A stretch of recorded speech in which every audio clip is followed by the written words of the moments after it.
Are you drinking pee? It's yellow liquid. Can't start it like that. It's This yellow is liquid. electrolytes. It's electrolytes. Okay. I haven't. That's so gross. Now, how am I going to... Sorry, is that a terrible way to start the podcast? How am I going to drink this now? I've not eaten properly in nearly 48 hours. Just to clarify for the audio listeners, Connor's holding a bottle of water with a slightly yellow tinge to it. Yeah, it's electrolyte. I'm not Saul Goodman in Better Call Saul. Yeah. If you catch my drift. Drinking pee. I got sick. Okay. So you had to pee in a bottle, is what you're telling me? No, I can't eat. Okay. I don't know what happened. All right. I went on holiday to a little sea town called Cervantes for about 2 hours away from where I am right now. Mm-hmm. Literally where we are right now. 2 hours away. I like the name Cervantes. It sounds very nice. It sounds like a sailor's town. It's a very nice place. Cervantes. It's for my little Georgie's first birthday. My little nephew. Little Georgie boy. But I just due to circumstances involving time of the Victorious phase, I was a bit unprepared, and I had to sleep in a car the whole night, in my parents' car. And I had the worst night's sleep ever. And I also forgot to take my meds for 2 days, which is not good. Mm-hmm. And also, this is a bit much of a TMI, too much information, but I always struggle to go to the toilet in like public places, and this is like at like an RAC campsite, and I can't go to the toilet and stall, so I hadn't gone to the toilet in like a day, and then I woke up feeling like the fucking ass end of like of life. But I have a mass, like, I think top 3 fears is maybe even top fear is being sick. I freak the fuck out, like go insane, like I get so terrified.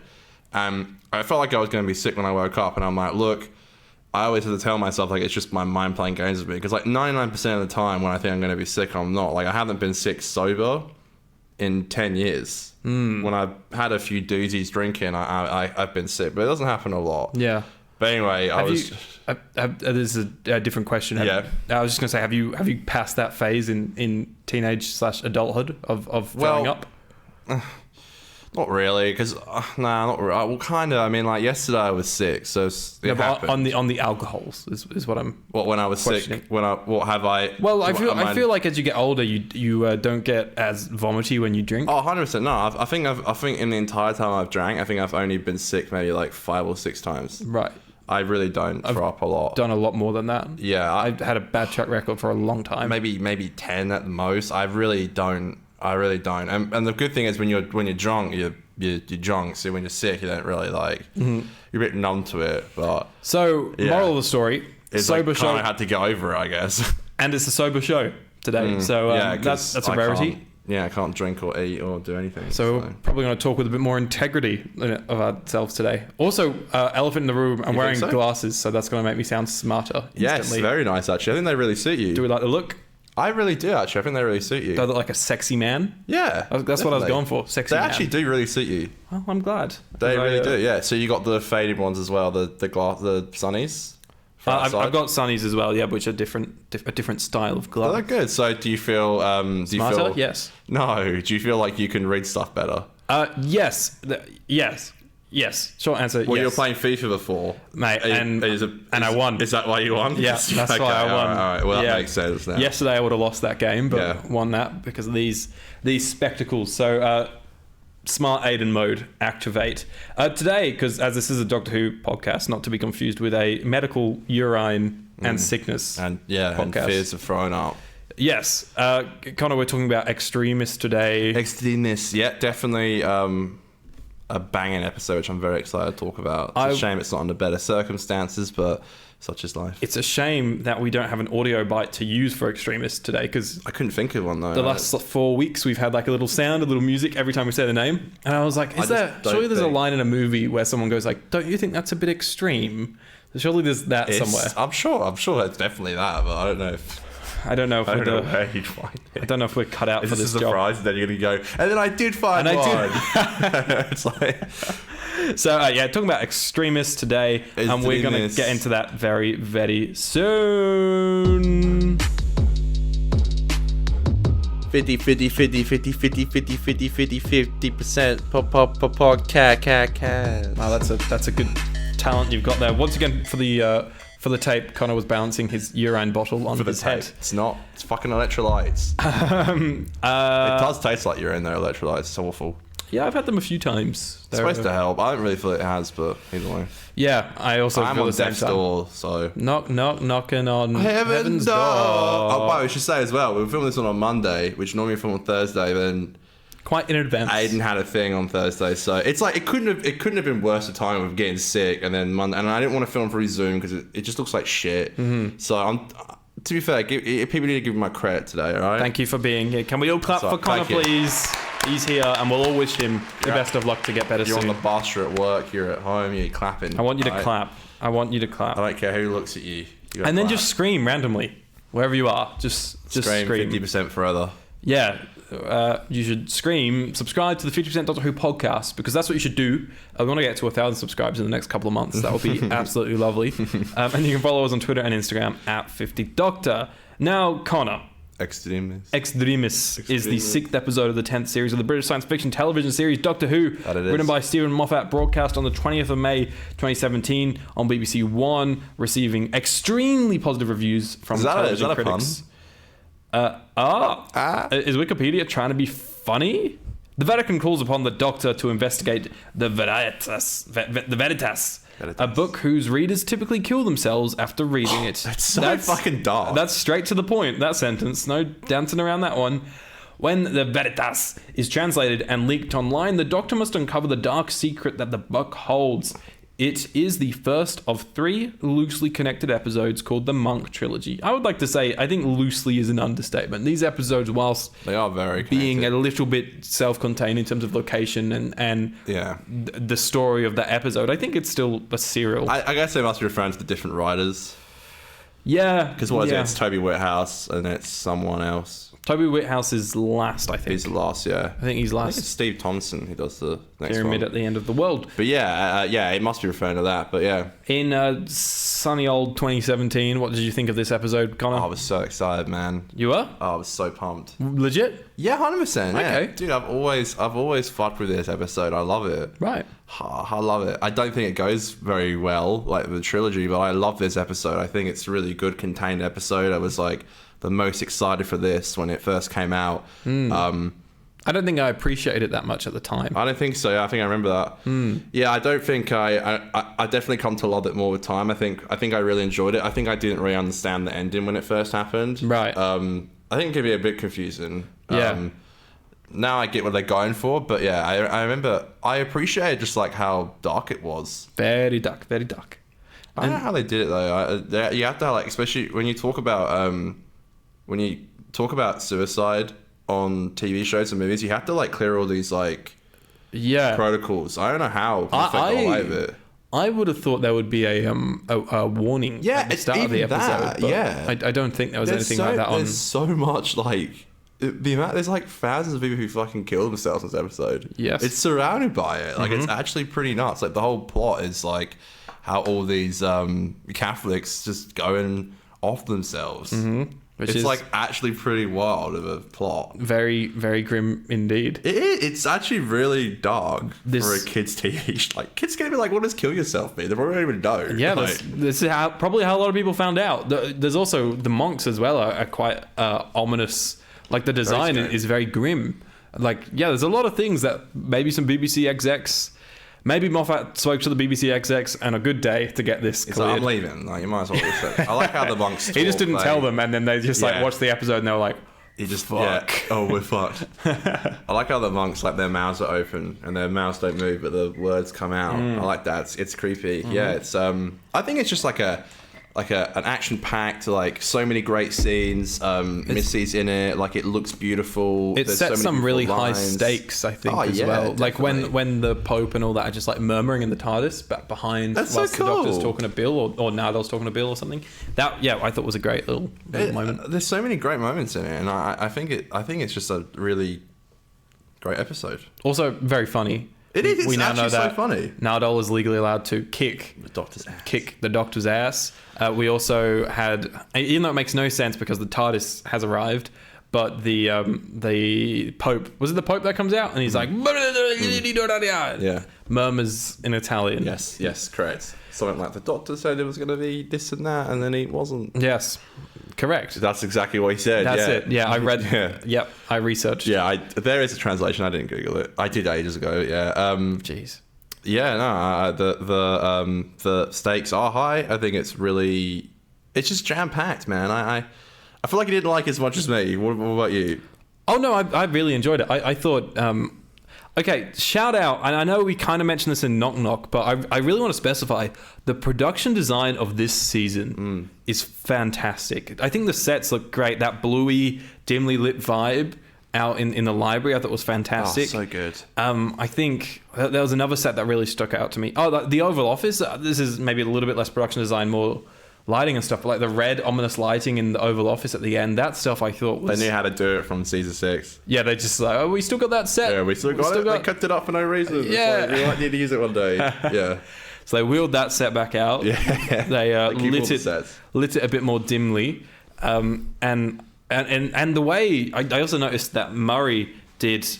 He laid back on the score a few times this episode. There was moments where the score shined, like always. But there was moments where he was like...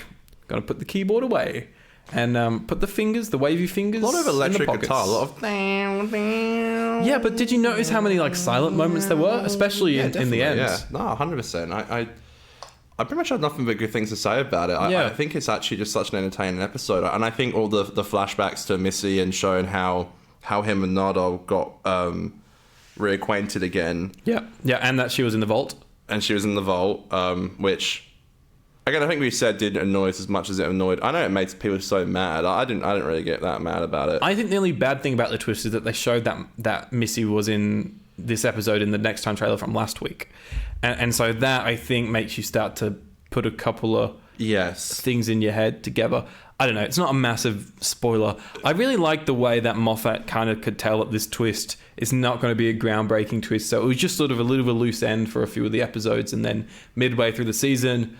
Big 3-parter, almost 4-parter to be like a bit of serialization in the middle of the season, and then that will then lead you into like the final act of the season, which is also set up with Missy being in the vault, so it all works. Definitely such a unique idea to do the trilogy during the mid-season. Well, not really kind of mid-season, but yeah, you know what I mean. Yeah, it definitely is 6, 7, 8 in a 12 episode. I like that. Like, I think that's really good.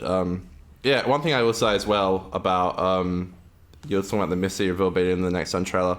One other thing as well, I think it was kind of obvious Missy was in the vault, but they show a scene at the beginning where Peter's talking to Missy through the vault at the beginning of the episode.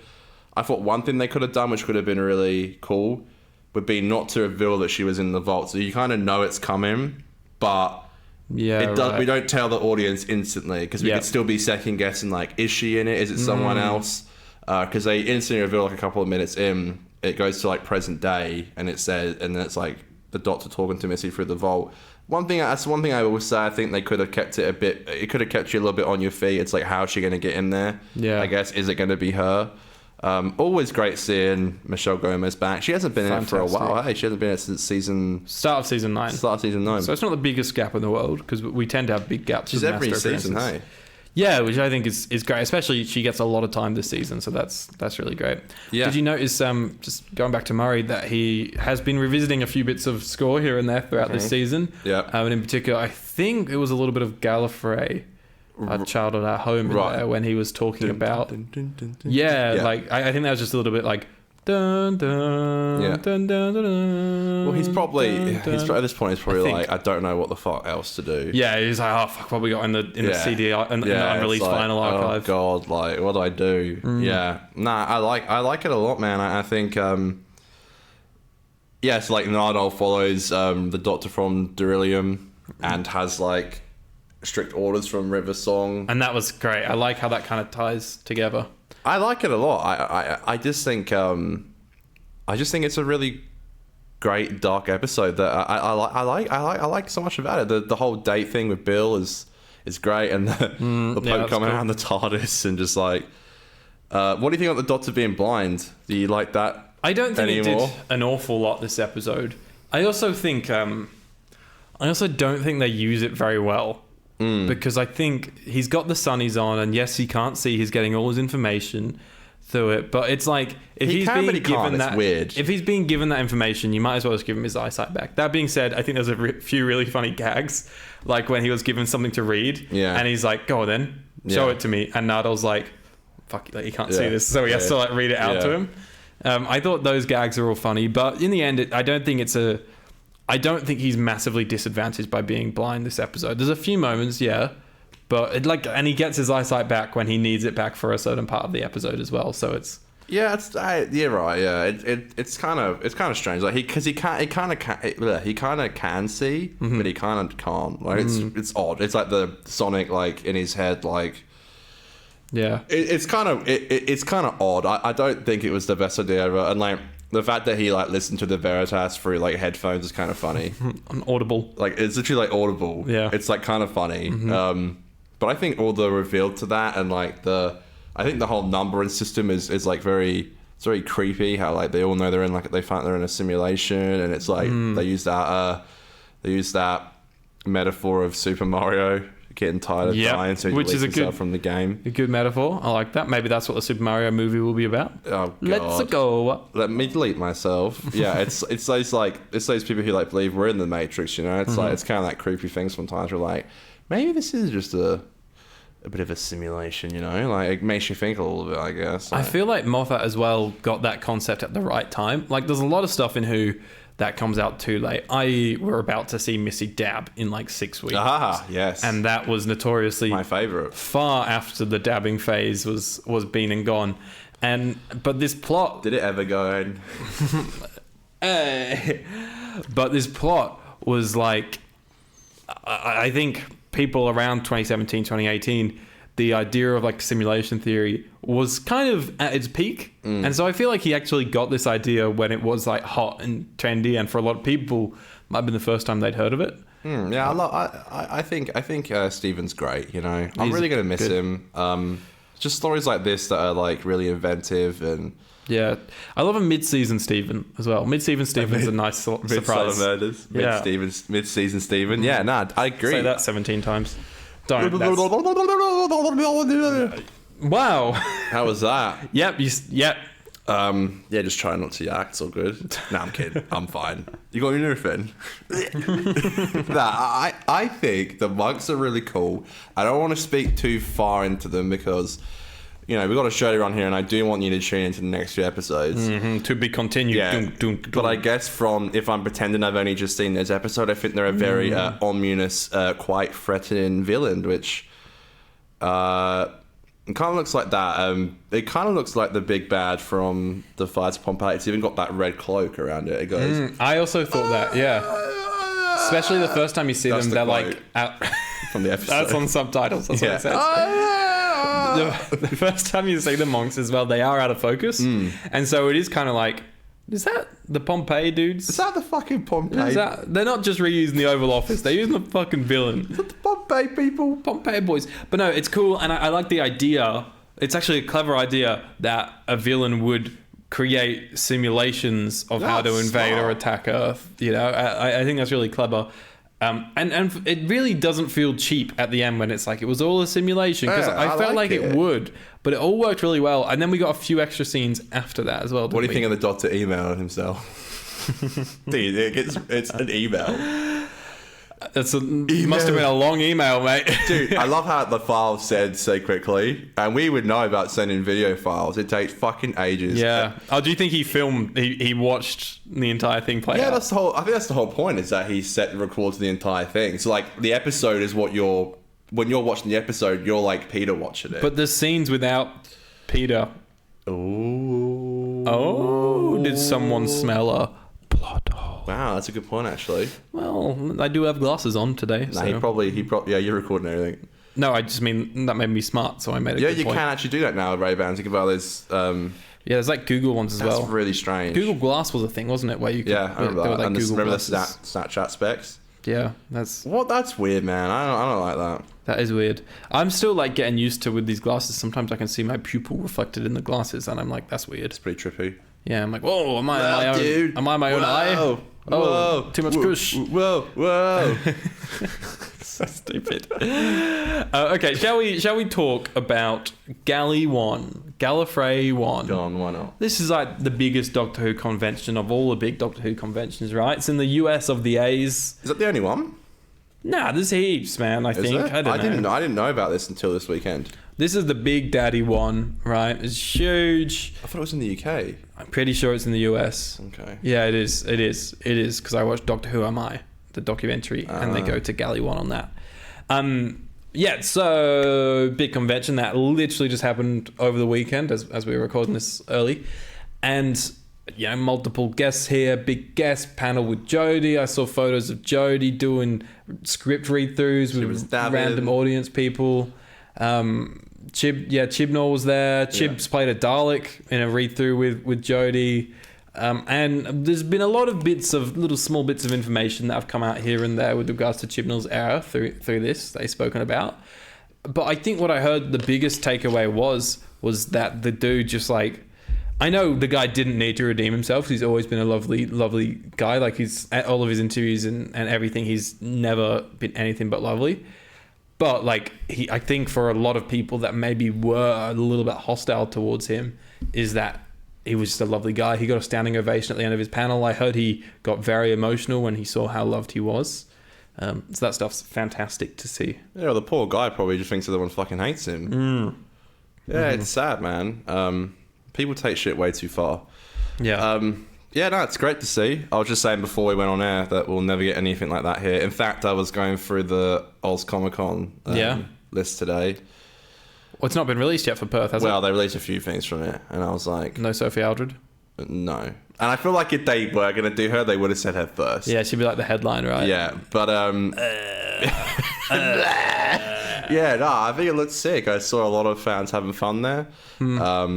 I saw the script for Power of the Doctor. It just panned away, which I guess we all knew, but I guess it's a bit of a confirmation. That script has been out for ages, by the way. It's on the BBC archive. You can read all of Chibnall Era's scripts on there. Oh, okay. I'll sorry. Okay, yeah, shut up, Conor. Let me solo this show. Sorry, I don't read scripts in my spare time. I also don't. I just saw it on Twitter, frankly. Where did you see that? I didn't see that. On Twitter, mate. Oh, get off Twitter. Yeah, I should. Twitter's shit. Hey, more like Twitter. shitter. Dr. D's nuts. Yeah. That's on Twitter at 50 Did anyone Doctor. else go? Anyone else go? Yeah, loads of people. I heard. I think Janet Fielding and Sophie Aldred just rocked up at Jodie's panel and just like joined her on the panel. I think. The fuck. But yeah, lots of cool cosplays there. Can they do that at Perth? Hello, guys. They're actually here right now. Oh. Hello, guys. I'm Ace. Hello, Governor. I don't know where this bit's going. G'day. Okay, so what I did hear was that apparently 42 was a... Chibnall didn't have time to embrace that it was Doctor Who because it was written in a very short time between series 1 and 2 of Torchwood. And Russell was basically like, the money's run out, can you do something? And so he was like, okay. And Russell was like, probably just set it in corridors because we can't afford it. Well, that makes a lot more sense now. And apparently the time restraint, the live time thing was also Russell's idea. Like the 42 minutes until it crashes. Okay. Did you know that's why the episode's called 42, Conor? Bro, you've just fucking blown my mind. Okay, that's cool. I'd love to like go to one of these things and just like hear them talk and, you know... Oh, I saw someone. It's pretty funny. I don't know. Depends if you find this kind of stuff funny or not. What? Isn't that the same with every joke? Nah, I think... Sometimes you're universally funny. It depends if you think it was too far or not, I guess. Okay. Right. Someone apparently went up to Chibnall and asked if he could sign. He brought like a copy of the picture of him, the interface picture of him when he was like 16 at the panel talking about Doctor Who.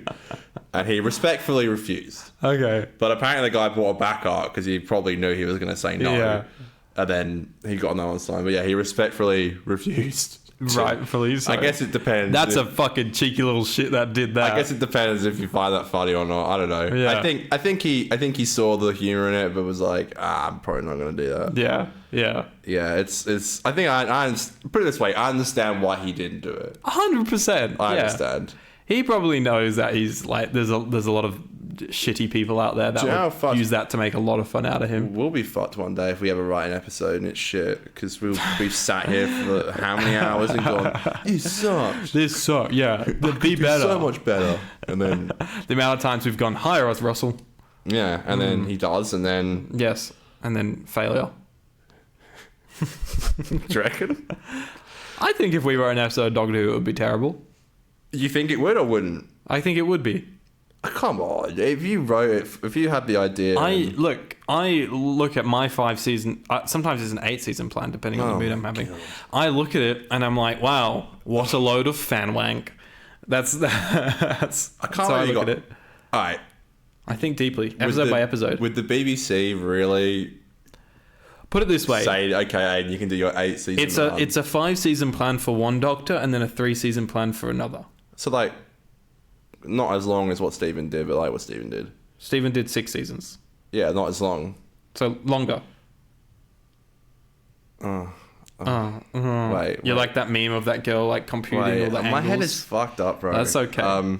Yeah. Not as struggling. Yeah, not as long. No, longer, because Moffat did 6 seasons and I'm saying I got an 8-season plan. Sick. I can't think. Sick come before 8. Yeah, I know. All right. Yeah, okay. Shall we do a iteration, Connor, of everyone's favourite segment? I actually don't know if people like this segment or not. I say that all the time. I think they do. It's not Doctor Who related, so I'm like, do we sometimes go off too far? I think I'm trying to tone back. I know I went quite... Look, I think people are happy to hear us not talk about Doctor Who sometimes, to be honest. It does feel pretty good sometimes, doesn't it? Okay, so we're going to talk about what we watched this week other than Doctor Who.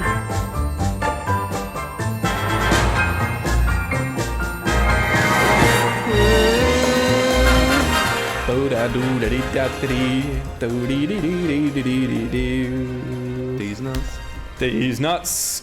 I haven't really watched any movies this week. It's only been a few days since we've done this, to be fair, because we were recording this early. Yeah, true. But I did watch something, but I want to know what you've watched. I watched fucking heaps. In like 4 days, you've watched heaps. Yeah, well, I've been sick and also... Sick of my shit. Yes. So, I said I watched Hereditary. Yeah. Did you watch Midsommar? No. Oh. I watched... I rewatched 10 Cloverfield Lane. That's good. That's good fun. Good fun film. I watched Everything Everywhere All at Once, finally. Also very fun. Okay, curious, and we won't spoil anything, but I'm curious to know what you think. Oh God. Controversial. Oh, you didn't like it? I didn't not like it. Yeah. I just didn't love it. Yeah, I didn't love it as much as everyone else. I think it's really good. I think directing-wise, it's like fucking mind-blowing. Mm-hmm. It's so well directed. Like, it's actually insane, like how they did it. I think that the title of the movie is like its biggest flaw. Like, not that it's called that, but I think that summarizes the flaw of the movie. And I know that's kind of the point, is that everything ever is all at once. Busy. But it's so much, and it's like I like these characters. I'd love to breathe with them for a moment, you know? Yeah, I'm sorry. I really am sorry. But yeah, I actually wasn't a huge fan. Okay. Sorry, everybody. Put the pitchforks away, everybody. Yeah, I got a few more things, but you can go if you want. Well, yeah, I didn't watch any movies, but I did watch the 4-part limited Netflix series written by Stephen Moffat, starring David Tennant, Stanley Tucci, Stephen Moffat's son, and a bunch of other people. That's Inside Man. Lydia West? Lydia West also on it. The Tooch. I think this almost got better every episode, because I think episode 1 was pretty terrible, to be honest, and then 2 was all right. And then 3, I was hooked in. And then 4, I felt I was like, this could have been done in 3 episodes. But I still liked what they were doing with it. You've seen it, haven't you? All the way. Yeah. Mm-hmm. We won't spoil anything. But I think it's... Moffat gets a bit carried away with his writing, as he often does. Like, just jokes that are like, it's kind of probably not as funny. But I think ultimately where it falls apart for me is that you're dealing with a Stanley Tucci plot and a David Tennant plot. And they never... Like, yes, they connect at a point at the end, but I don't think it's worth it. I think the David Tennant plot is far more interesting, and every time it went to the Tucci stuff, I was like, I don't care. The Tooch. And I also thought that at times some of the performances were just kind of boring. I thought Lydia West gave a dud of a performance until the final episode. I love Lydia West. I really didn't like it. Yeah, okay. It was really boring. I love the concept.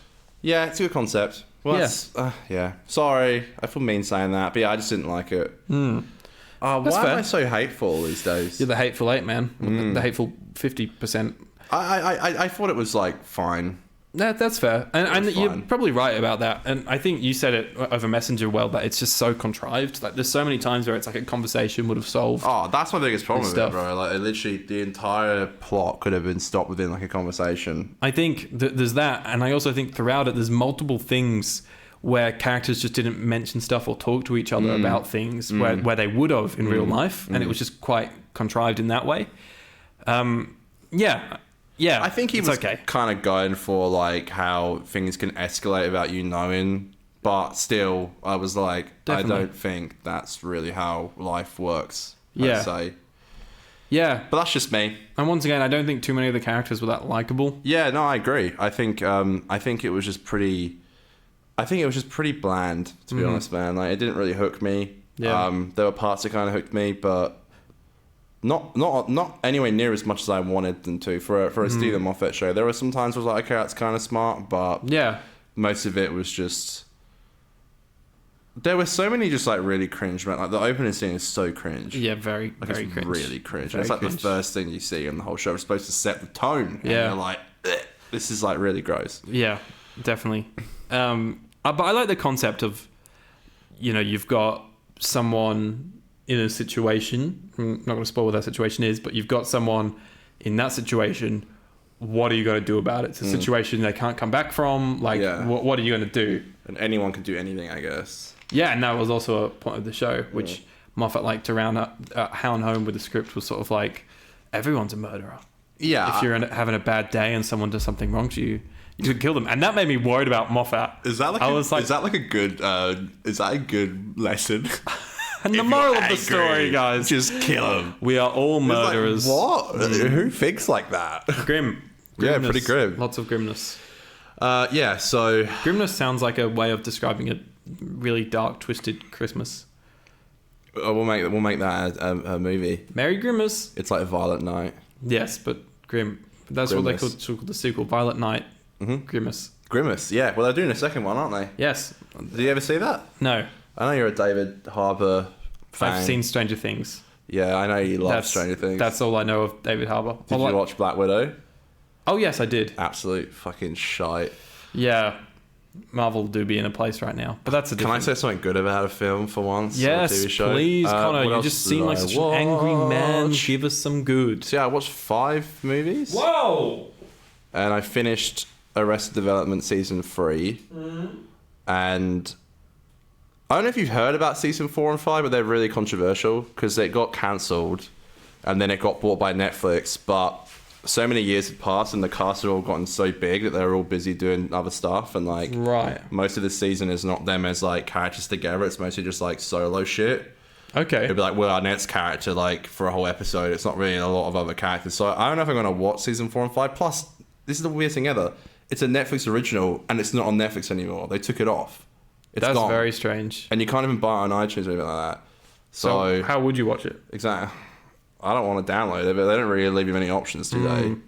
I ain't going to download it. But, I'm just saying, like, I don't think I'm going to watch it. Because, like, they don't make it accessible. How can they put out Season 4 and 5 and then they take it off Netflix? It's ridiculous. Maybe they realised it wasn't good, so they took it away. There's a lot of shit on Netflix that ain't good and they keep it on there. Very true. And then I watched Jackass 4 and Jackass 4.5. Wow. Which are just some of the funnest movies that you could ever watch that just cheer you up no matter how sad you are. It's just, you could just really tell they're all just like great mates who are just having fun filming a movie. And those movies always have such a place in my heart. I know what you're thinking. I didn't like Everything Everywhere All at Once and I love Jackass. But Who's this jackass But saying I'm just this saying, shit? they're just so fun. Like, you can't deny that they're just funny movies that you can't help but just laugh at. And with how dark the world is at the moment, it's just... Sometimes you need a movie like that just to... Give us some joy. I'd like to give a special shout out for the audio here of a man on a skateboard outside. Could you hear that before? Yeah, man. Rolling. He's like... We love to interrupt filming at the 50% Doctor Who podcast. Did he say that? Yeah, as he rode past. Is he on one of those Where did e-scooters come from? I swear I woke up one day and they were just here. I know. Can I say, very handy though. I rode one around Auckland in New Zealand for a day, and it made it so easy to get around the city. Mate, they have bike lanes, and so it was like, it felt like New York, where it was like a really reliable bike lane that you could just zoom up. Wow, Aidan's e-pilled. That is... So I know you said blue pill for the avatars. I think e-pill implies a different... Well, e-pill is a genuine drug. No, e-scooter. No, but E is a drug. Oh, ecstasy. No, we're not helping the algorithm. I didn't mean that at all. No, I meant. Aidan's on ecstasy driving. No, I actually meant e-scooter. Right. No, I've never ridden one. I don't think I will. Thought you were accusing me of being a drug addict. No, if anything, that's you and me. No, I was just saying I've never ridden one before. Mm-hmm. I think I will. Right. They are fun. But they remind me of like remember when boosted boards were out? Everyone wanted one because Casey had one. And I was going to get one, but it was like $2,000. And I decided not to get one. Smart. Now I feel like these e-scooters have taken over and everyone wants to ride them everywhere. Hey, it's good for the environment. It is. No, they are, I think, good for like transport around cities and stuff like that. But man, they just got to slow down when you're driving around the suburbs and stuff, because these people are getting hit left, right, and center on the roads. This episode of the podcast has turned into like was it like a government message? Well, a PSA. Yeah, PSA, that's it. Yeah. Please stop riding e-scooters fast. They just need like a limit or a license. Well, we used to ride our boards pretty badly. We used to ride them on the road all the time. Remember? That wasn't in a bike lane. Yeah, that's fine, but we weren't like zooming out in front of cars all the time. So that's fine. But yeah, but it's these e-scooters, these e-scooters go way faster than we would on a longboard. Yeah, unless we were like crashing down a hill or something. I tell you what, when you fall off your board, you'd fucking know it. It really hurt. I had a few doozies back in my day. So imagine falling off like a e-scooter. You'd really hurt yourself. Yeah. And a lot of these rats aren't wearing helmets. Yeah, and they're getting hit by cars. I wore a helmet when I wore mine. Don't you worry. I rode my dad's. He's got an electric bike. Right. That's really fun. Why is that different to an e-scooter? Because you don't look like this. You don't look like this. Yeah, on an electric bike, it looks cooler. Right, okay. No. It's like a motorbike, but it's a bicycle. No. I like so our PSA is don't ride e-scooters, ride e-bikes and longboards. I didn't wear a helmet doing that, which is bad. Criminal. But... Criminal. And I had a beer in one hand as well. Very much a criminal. Drink and ride. That's okay, isn't it? We shouldn't say. I don't know. Oh, okay. It probably isn't actually, come to think about it. Well, I don't know. I'm not going to spread the misinformation. Oh God, sorry. I don't know. Sorry, police. I am the police. Any last thoughts of Extremis, Conor? Extremis. Yes, that's the title. Do you like the title? Man, I love it. Don't you, Aidan? Yeah, I do. Thanks, Conor. I do. I would shake your hand, but I don't want to give you... I think it's very fun in a lot of places. It's very a twisty-turny plot full of classic Stephen Moffat writing. I love and cherish and adore. I think our TARDIS team is on absolute fire here. I love all the different settings they go to. There is one shot that is terrible where it's like a JPEG image of the Vatican or something, and the TARDIS goes Meow! And it's like they know it was a really bad shot, so they just had it there for like a third of a second. Right. I think also what really helps, I think they had a really good supporting cast, which always helps the episode. Well, I was about to say the supporting cast is like a lot of minor characters. There's no sort of like main side character, if you know what I mean. I don't think so, at least. What about the Pope? He's pretty big. Didn't he just die? Some Pope died. Yeah, I think they just get replaced. It's Something like, he's like literally like the fucking Doctor, bro. He regenerates. Regenerate. Ben, last thoughts? I thought supporting cast was good. Mm-hmm. I like Nardole secretly being a badass. Just kidding. There's nothing secret about it, baby. Thank you, Moff. I think it does a lot in 45 minutes, and I really mess with it. And it's one of those rare episodes where I think it ends, and you're like, "What an adventure!" You know, that's how I always say I feel after watching The Doctor's Wife.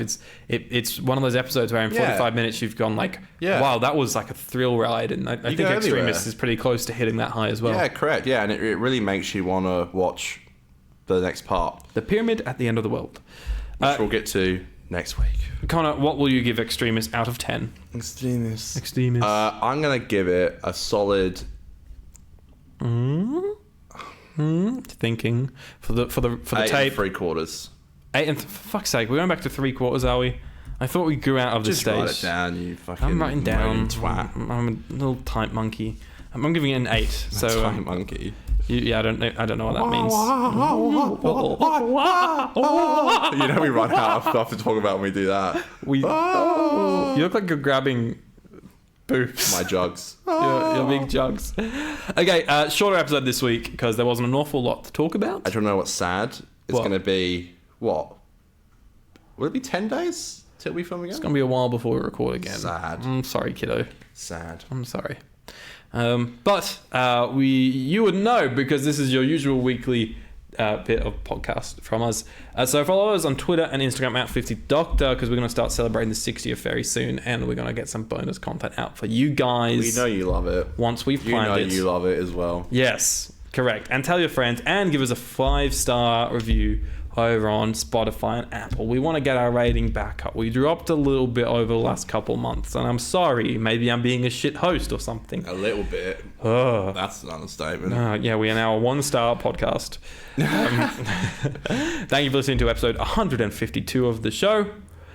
One quick question. Oh, okay. Have you watched Last of Us yet? I have. Okay, I'm going to watch it when I go home. Yeah. All right. Yeah, very good, very good, very good. Tune in indeed. to our full season review in 3 weeks. Correct. But come back next week, even though... Also do that for the pyramid at the end Because we'll cry. of the world. I've been Aidan. I've been Conor, the other co-host. You've been the audience. You've been yourself, and we're proud of you for that. Yeah, slay girl. It's Aidan's and Connor's podcast. We're doing super short reviews. Yeah, it's pretty short. Doing super short reviews. Do.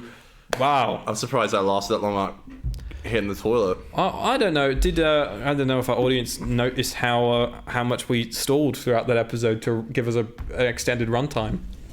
Was it 45 minutes? Yeah, thereabout. We got you there. That's 45 minutes you won't get back.